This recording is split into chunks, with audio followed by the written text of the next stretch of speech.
just in. If you've ever daydreamed about outsourcing your brain to AI, a guy named Jared just gave it a go for you, so you don't have to. Armed with Google's budget-friendly Pixel 9a and a determined spirit, tech journalist Jared Newman tried to become AI man for a week. His goal? Use Google's Gemini AI for everything. Appointments, travel plans, work, life, and spoiler, Gemini got confused, made up a flight, mismanaged his calendar, and gave plant advice that sounded like phoning it in from 2014. According to Newman's hands-on report for Fast Company, Google's vision of an AI-first Android experience is more marketing than actual magic. And while small business owners may not rely on their phones to the same obsessive level as a tech reviewer, the takeaways are worth paying attention to. Basically, Gemini still feels like beta software. On paper, Gemini sounds impressive. You can talk to it, ask questions, get directions, even point your phone camera at something and let it explain what you're looking at. But in practice, Newman found that the assistant still acts like it's guessing its way through life. For example, Gemini told him he had 2 flights home. He only had 1. Then it helpfully added a new flight to his calendar to New York, and he lives in Cincinnati. That's not just clunky, that's you missed your actual flights clunky.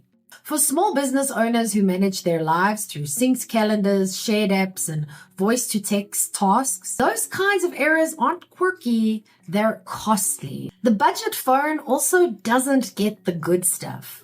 The Pixel 9a is Google's cheapest entry into the Gemini ecosystem. It's solid as a phone, fast, functional, nothing major to complain about. But the best AI features, those are locked behind the premium paywall.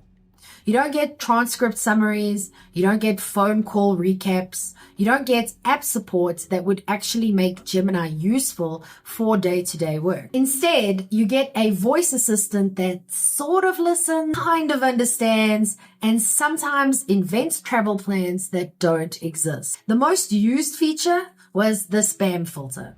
Ironically, the only AI feature Newman actually used consistently was call screen, which has existed long before the Gemini rebrand. It screens unknown callers and gives you a transcript of what they say. It's great for dodging telemarketers. But that's not a reason to rebuild Android from the ground up.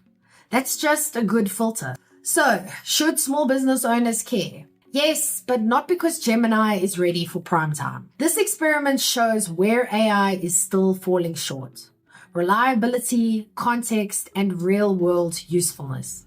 It's a warning to anyone thinking of handing over client communication, calendar planning, or research to an AI system that still invents facts on command. As a duct tape marketing strategist, I'd never suggest ignoring AI tools.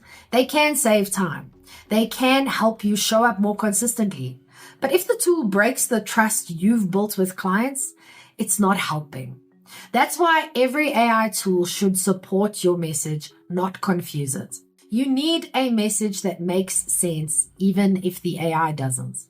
Your brand doesn't need perfect tech, it needs clear communication.